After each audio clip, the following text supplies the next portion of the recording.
ஆலயம் உனக்காக.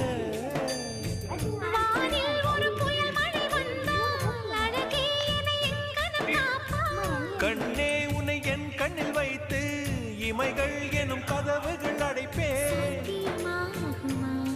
நான் சத்தியம் செய்யவா